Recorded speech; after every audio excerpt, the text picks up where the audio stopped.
Here we have a look at factoring and solving by factoring. We're going to start off with doing some factoring out the greatest common factor. Looking at number one, I look at my two terms. I have 2x squared and I have 4x. The largest thing they share in common is a 2x. So when we take out the GCF, or the greatest common factor, I'm dividing it out of each one of the pieces. So 2x squared divided by 2x leaves x, and 4x divided by 2x leaves 2. Looking at number 2.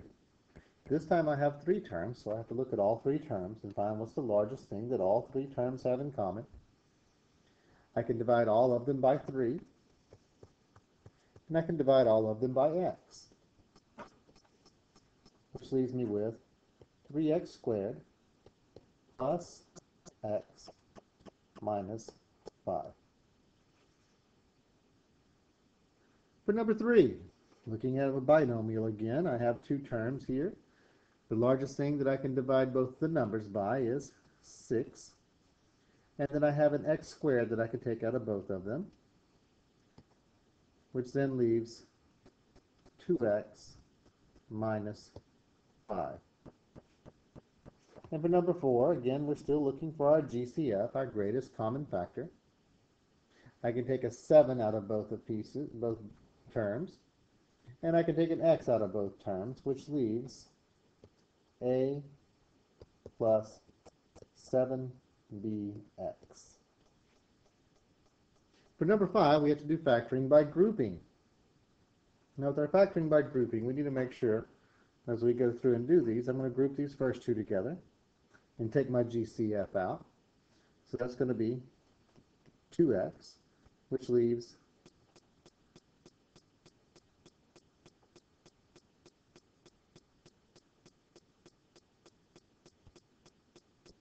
2x plus 1 .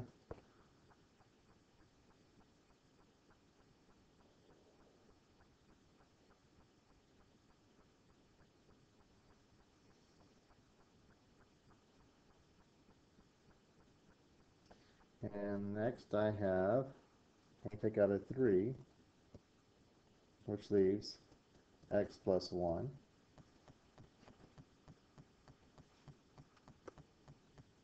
These two pieces here and here should be the same, so we could take them out as a GCF. They are not, so therefore this piece is already in its factored form. Looking at number 6. Number 6, the first two terms here, I can take out a 2x.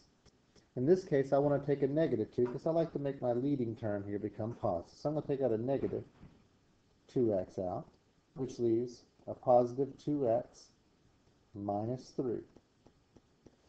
Out of these two, I'm going to take out a positive 5, which leaves 2x minus 3.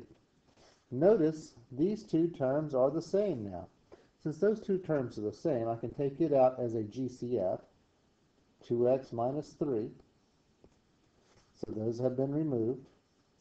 And I put what's left over back in parentheses here next to it, a negative 2x plus 5.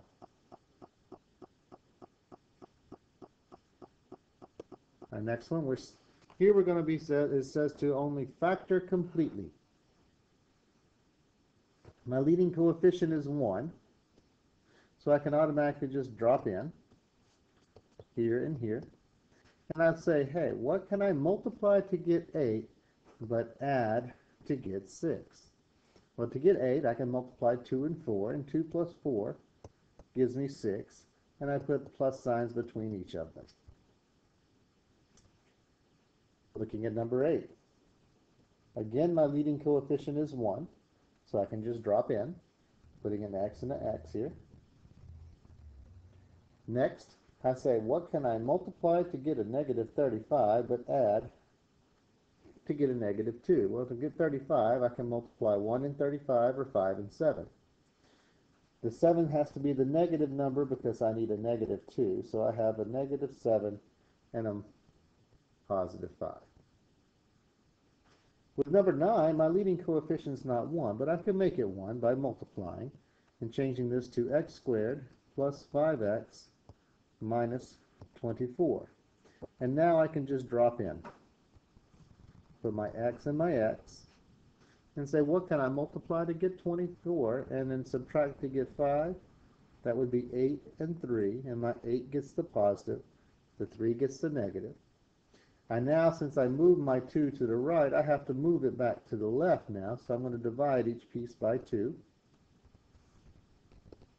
So my final answer is going to be x plus 4.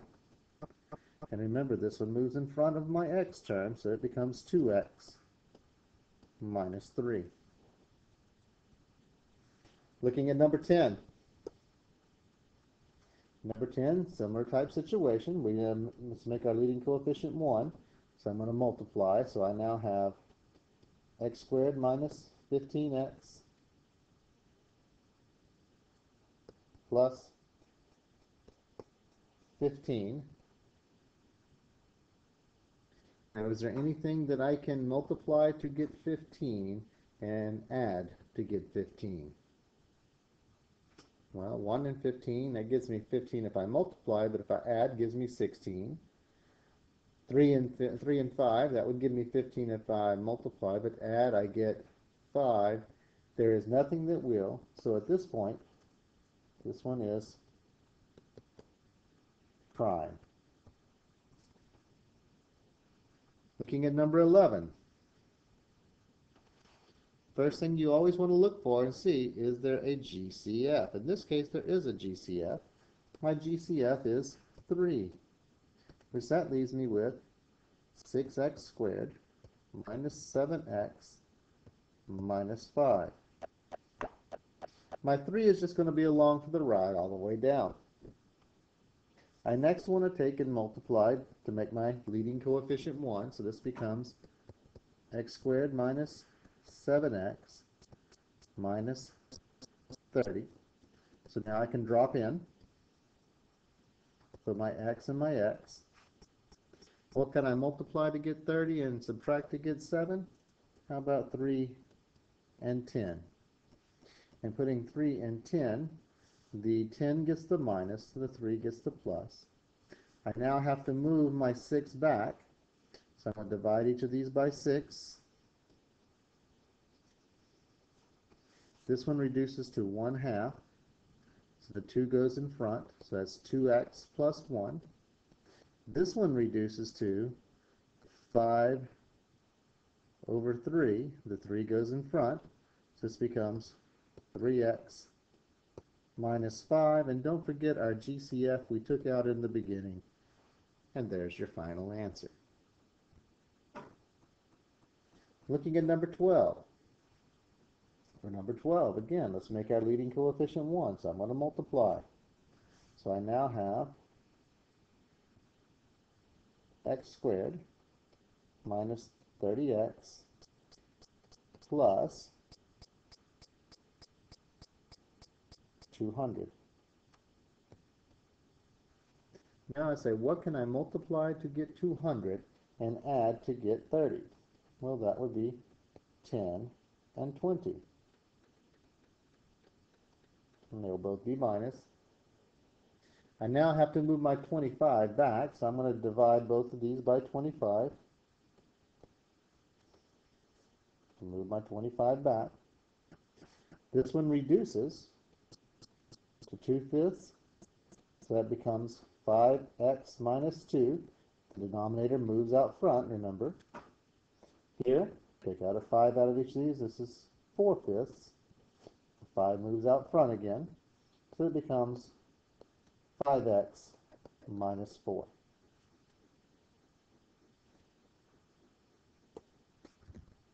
Number 13, we are still factoring. Notice on this one right here, I have a perfect square and a perfect square separated by a minus sign. This is the difference of perfect squares. Difference of perfect squares says that I put my parentheses, and take the square root of 16x squared, which is 4x, and place it in the front. Then I take the square root of 49. Square root of 49 is 7. I place it in the back. and then I put 1 plus and 1 minus and call it done. Looking at number 14. Here I have to look at the whole thing first and say, do I have a GCF, or a greatest common factor? Yes, I do. I can take 3 out. Now don't forget about our 3. We're going to have to make sure it's there in our final answer. This leaves 4x squared minus 1. Well, that one's a lot like number 13 now. I have a perfect square minus a perfect square. So I can drop down here with my 3 in the front, put 2 sets of parentheses. I have 2x and 2x. I have a 1 and a 1. Put a plus and a minus, and now he's done. For this next section, we're going to be actually sticking an equal sign in here and having to go and solve. With number 15, it says x squared minus 11x plus 18 is equal to 0. So first we need to factor.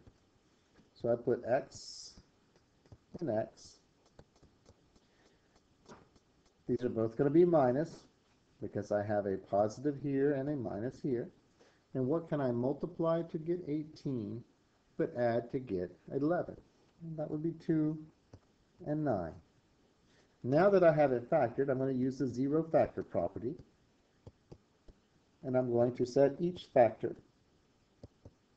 equal to 0. Here I add 2 to both sides. X is equal to 2. That is one solution. Set aside, I add 9 to both sides. X is equal to 9. For number 16, again, we need a factor, but first I want to take and make my leading coefficient 1. So that becomes x squared minus 7x minus 30. And remember, we have already factored one similar to that. This becomes x minus 10, x plus 3. But I have to move my 15 back. So I'm going to reduce this 2 over 3. So my first factor is 3x minus 2. My second factor, I reduce this one, becomes 1 over 5. So it becomes 5x plus 1. And those are equal to 0. Set each factor equal to 0. 3x minus 2 equals 0. 5x plus 1 equals 0.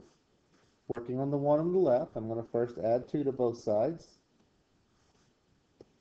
So I have 3x is equal to 2. I divide both sides by 3. And we find that x equals 2/3. The one on the right, subtract 1 from both sides. I have 5x is equal to negative 1. I divide both sides by 5. And we find that x is equal to negative 1/5.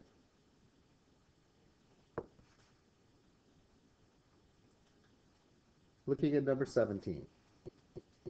Number 17, the first thing I want to do is check it and see if I have any GCF, or a greatest common factor. I do, and my greatest common factor would be 2. Since there is not a variable attached to it, I can reduce my entire equation by dividing everything by 2. But I don't want to just divide by 2, I'm going to divide by negative 2. Dividing by negative 2 serves the purpose of making everything on the left positive, so it's nice and pretty to look at. So 2x squared minus 7x, plus 7x, and then plus 3 is equal to 0. Now I can go and deal with my factoring. It's much smaller and prettier numbers to look at. So I multiply that, which gives me x squared plus 7x plus 6. So now I have x squared, not x squared, I have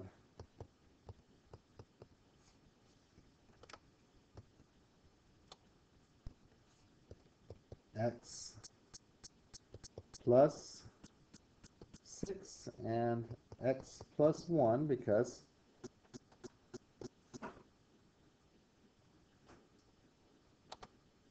6 times 1 is 6 and 6 plus 1 is 7.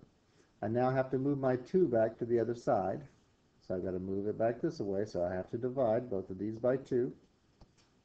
So my factored form is x plus 3, 2x plus 1, and that's equal to 0. I now set each factor equal to 0, so x plus 3 equals 0, 2x plus 1 equals 0. Working the one on the left, I have to subtract 3 from both sides. X equals negative 3. The one on the right, subtract 1 from both sides. 2x is equal to negative 1. We divide both sides by 2. X equals negative 1/2. And that's number 17. For number 18, I first have to get everything to the left.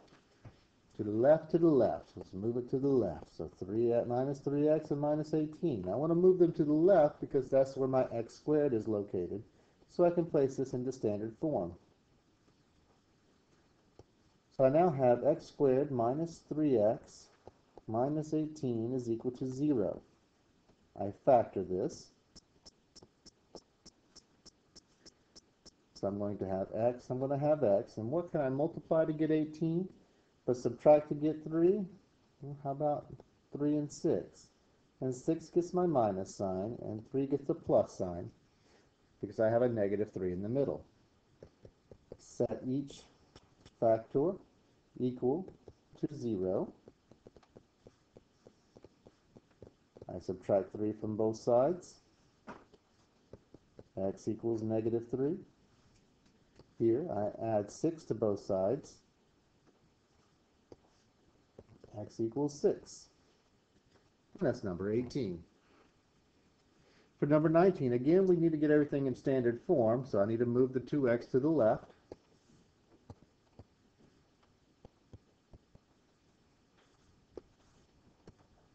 X squared minus 2x plus, not 8, but 1. 1 is equal to 0. Let's move this 8 to the right here, so I now have x squared minus 2x plus 8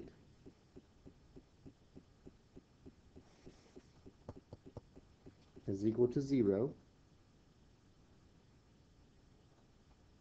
At this point right here, I say, what can I multiply to get 8? And subtract to get 2? Well, add to get 2, not subtract, but add to get 2. There is not anything I can multiply to get 8 and add to get 2. So therefore, this one cannot be factored. So I have to use the quadratic formula or completing the square, which will be for a later date. For number 20, I can divide both sides by 3. That gives me x squared is equal to 9. I now can take the square root of both sides. And I find that x is equal to a positive 9 and x is equal to a negative 9. For number 20, I could also take and work it like so. 3x squared is equal to 27. Move my 27 to the left, which gives me 3x squared minus 27 is equal to 0. I then reduce my equation by dividing everything by 3, which tells me I have x squared minus 9 is equal to 0, which these wouldn't be 9 anymore, they would be 3.